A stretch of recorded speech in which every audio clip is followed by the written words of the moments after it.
So at the St. Louis Renaissance Fair, we have the petting zoo, and the petting zoo operates for the Raptor Rescue, Inc. That is what allows us to go out and rescue injured birds of prey. We provide first aid, injury stabilization, transportation to the medical facility. And all the donations that we acquire out here at the St. Louis Renaissance Fair go towards the operating budget of Raptor Rescue.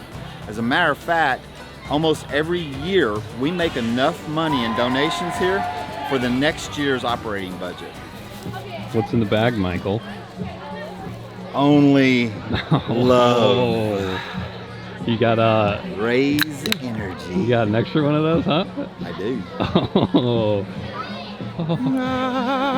What a gentleman. So a lot of people don't realize how much effort we put into this petting zoo. Everybody that volunteers all their time. Okay, we're gonna go do the hawk walk, the King's Hawk Walk. We're all gonna take turns, okay? And welcome you to the King's Hawk Walk. The falconry began about 3,000 years ago, possibly in Mongolia. And then in the 13th century, moving into the 14th century, falconry moved into Europe. A kingdom's wealth was often equated to how many falcons they had, because to be able to take care of so many falcons, you had to have the staff to do it. You had a master falconer, you had a couple of general class falconers, and then you had a whole bunch of apprentice falconers. He would walk with the king in the morning, and he would update the king on all of his falcons. When the falcon was in position, everybody would race their horses up to the edge of the lake. They'd flush the ducks. The falcon would come screaming out of the air at 250 miles an hour, hit a duck, and if it was in fine style, the duck would be dead before it hit the ground. There's a couple of things that might happen. One, the falcon may not be as fit as the master falconer told the king that he was. And if this is the case, the master falconer could be assured that he would get lashings whenever he got back to the kingdom. The falcon could miss the duck completely, embarrass the king, and fly off, and the falcon would be lost, and the master falconer would know that he was going to be beheaded that night. So it was tough being a master falconer. Not to mention, master falconer cannot have a girlfriend or a wife. He had to live a celibate life. He was married to the king's falcons, and that was the only relationship he was allowed to have. In the wild, a hawk will live 10 to 12 years, sometimes more if favorable conditions exist. In captivity, as a falconry bird, they typically live up to 30 years long. So it's a little bit longer, but excellent health care. They're dry every night. They're warm in the wintertime. They're fed every day. And so, you know, they have a little bit better lifestyle than a wild bird. All right, well, we're gonna go back up to the petting zoo. I appreciate you guys. Thank y'all a lot. And y'all can come on up and see the rest of the critters. Checking yourself out.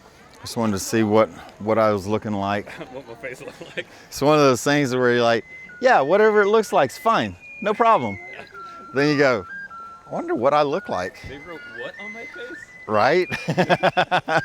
you never know what you're gonna see at the St. Louis Renaissance Fair. You might see a gorilla with a spear. Here, let me try to throw a spear. Yeah, sure. It's not all that hard. No? Well, obviously I'm not that good at spear throwing. Yeah. Much better falconer.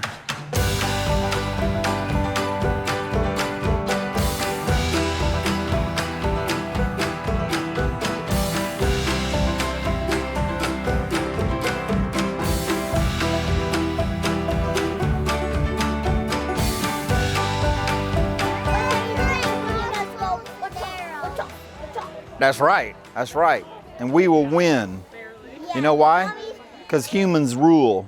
Yeah, not zombies. Not zombies. The people that make zombies are going to be bad and we're going to kill them too. That's right. That's exactly right. The little girl asked me, she goes, is the zombie apocalypse really going to happen? Well, two things. One, she knew my first name because she ran up to me and she goes, hey, Michael. And I was like, yes. And she goes, is the zombie apocalypse really going to happen? I was like, yeah, let's go with that. I said, hey, look, I just found a snake. You're running off? Yeah, it was just crawling down here. We're good to go as long as they don't get too far away. This is Georgia. That is a fat tail. It is a ball python. They are short and stubby. So its name was George, but then we found out after about 2 years that it's a girl. So then we changed its name to Georgia. 5 pounds of owl. It gets heavy after a little while. Yeah. Thank you. You're welcome. Thank you very much. Thank you. We appreciate you What guys. was his name? Rocky? Rocky, yeah. Yeah. You're so pretty. Rocky's eyes are gorgeous. Yeah, so the eagle owls have orange eyes, and the great horned owls have yellow eyes, and then the barred owls have black eyes. Their iris is black? Mhm. Wild. Yeah, everything is black. Wild. Who's this? This is Snappy. Snappy is an American alligator. She is 3 years old. She'll double her size next year, so next year she'll be on a leash because I won't be able to carry her. She's 5 feet long. But I think they double their size annually for about 5 to 6 years. But she has been with us for about 3 years so far. She got the most beautiful eyes, and it's really cool because they have such different scales all throughout their body. They're squishy on this side, their bellies are flat like a snake, so it kind of just slide over everything in the water. And then they have this strong tail that can hurt things. One of the ways you tell that they're in good health is their fat stores back here behind their hips. If their tails are wider than their hips, then they are well cared for. Kaylee, you want the head around your face? No. Yeah. Zoe does. I do. Just like that. I love it. Kaylee, look. Do you want to explain the beer logic with the horse again? So in the summertime, it's actually pretty good for horses to have a nice cold, dark Guinness. So he gets one whenever he's doing a good job after he's done working for the day. The wives' tale is it helps them to sweat. And so a lot of times you'll see people give draft horses draft beer. And what kind of horse is this? He's an American Shire horse. Yep. He's about 19 hands high, he's 2,000 pounds, and there are less of these right now than there are giant pandas in the world. Wow, didn't know that. So before, I think it was World War I, there was 5.5 million in the UK alone. But after mechanization came in, why would you feed one of these hay and clean up after them when you can just feed a tractor gas?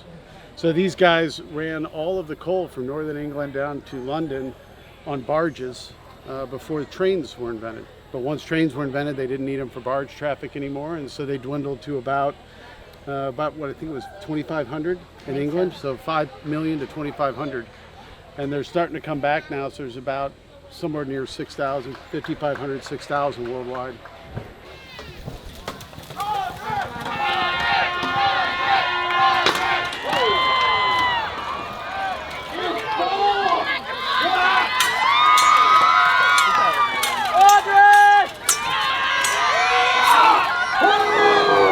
We are here to hurt our friends, not kill our friends. Ground, are you ready? Fighters, fight!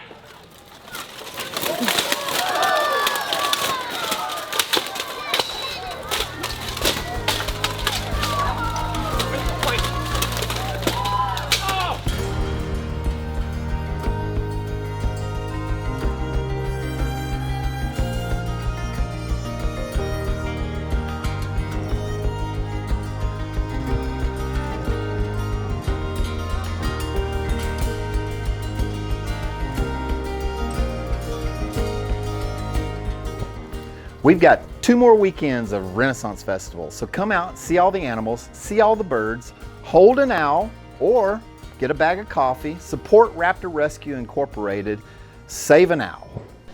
Obviously, I didn't go to a campus college.